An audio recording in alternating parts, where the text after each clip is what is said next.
موت کی منزلیں ان سلجھی سی ان سمجھی سی، ہم کہاں سے آتے ہیں اور کہاں چلے جاتے ہیں، اس کا مشاہداتی طور پر کوئی جواب نہیں ہے۔ اور آخر موت کیا ہے؟ موت کے بعد ہمارے ساتھ کیا ہوتا ہے؟ ہم ان سوالات کو مذہبی اور سائنسی نظر میں دیکھیں گے۔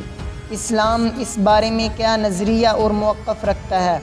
موت ناقابل تردید حقیقت ہے اور اٹل نہ بدلنے والا فیصلہ ہے، جس سے کسی جاندار کو چھٹکارا نہیں ہے، اور یہ اپنے اس مقررہ وقت پر آ کر ہی رہتی ہے جس کا کسی کو علم نہیں۔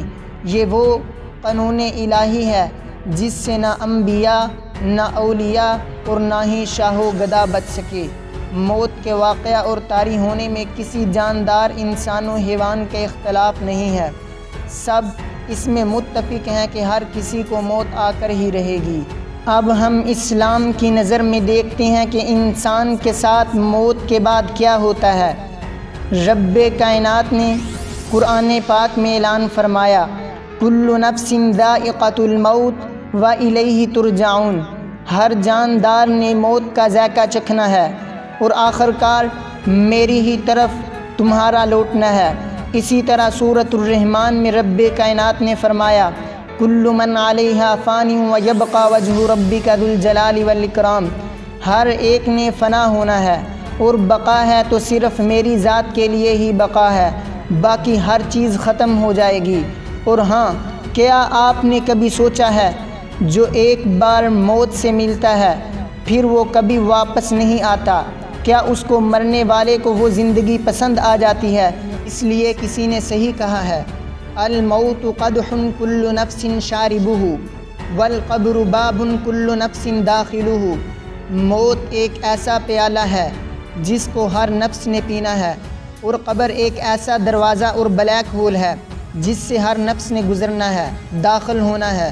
اس لیے رب کائنات نے اعلان فرمایا ہے، اینما تکونوا یدرککم الموت ولو کنتم فی بروج مشیدہ، تم مضبوط قلعے تیار کرو اور اس میں موت سے بچنے کے لیے رہنے لگو تو پھر بھی تم موت سے نہیں بچ سکتے، موت تمہیں پکڑ کر ہی رہے گی۔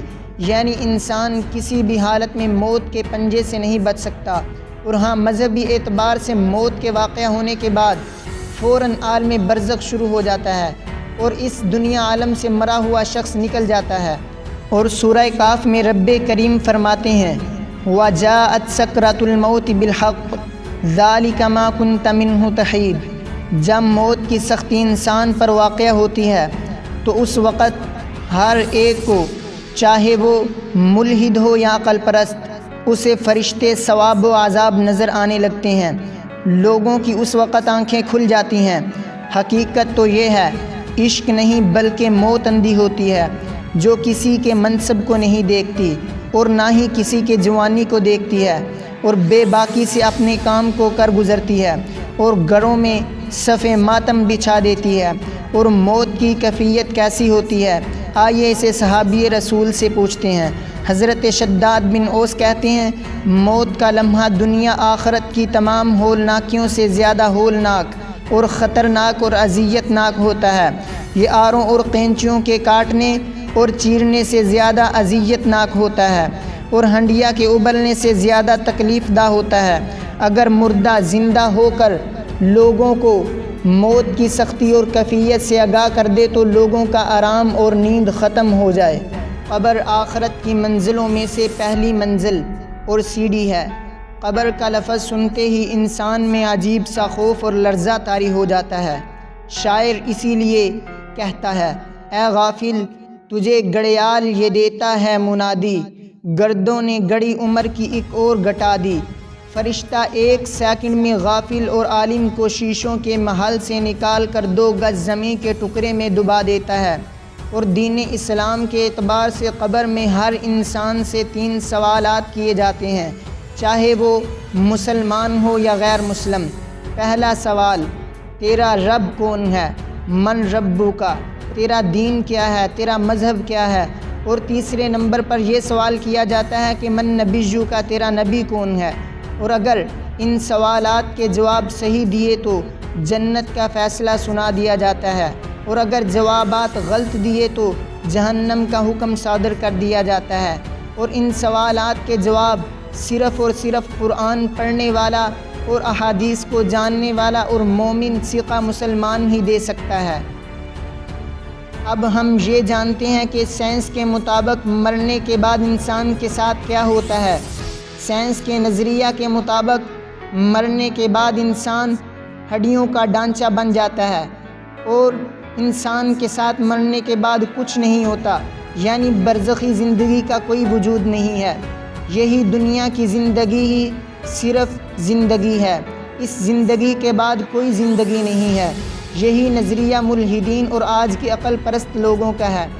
دور حاضر میں اس لیے سائنس انسان کو زندہ رکھنے کے لیے اور موت سے چھٹکارا حاصل کرنے کے لیے سسپینڈڈ اینیمیشن کی ٹیم کو تیار کر رہی ہے۔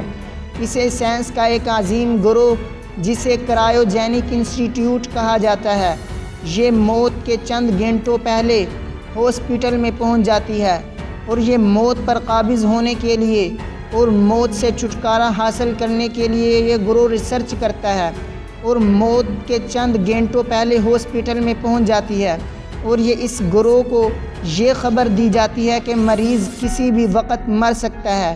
یہ ٹیم خاص آلات کا استعمال کرتے ہوئے اس رونما ہوتی موت کو سسپینڈڈ اینیمیشن میں بدل دیتے ہیں، یعنی انسان کلی طور پر نہیں مرتا، یعنی موت کا مطلب خیالات اور وجود کا خاتمہ ہے، لیکن سسپینڈڈ اینیمیشن میں انسان کا وجود ختم ہو جاتا ہے، مر جاتا ہے، لیکن انسان کا دماغ زندہ رہتا ہے، یعنی دماغ سٹاپ پر ہوتا ہے۔ دماغ کے اندر چلتے خیالات زندہ رہتے ہیں مگر دماغ زندہ ہوتا ہے، یعنی زندہ تو ہوتا ہے لیکن بریک پر ہوتا ہے، سٹاپ ہوتا ہے۔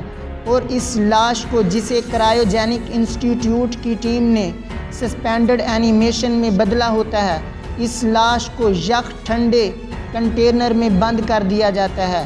اب اس ادمرے وجود کو اس وقت تک انتظار کرنا ہے جب تک سائنس ایسے موڑ پر نہیں پہنچ جاتی جہاں انسانوں کو دوبارہ زندہ کرنا ممکن نہیں ہو جاتا۔ لیکن ان ملحدین اور موت سے بھاگنے والوں کو یہ رب کائنات کا اعلان یاد کرنا ہوگا، اینما تکونوا یدرککم الموت ولو کنتم فی بروج مشیدہ۔ صاحب موت سے بھاگنا ناممکن ہے۔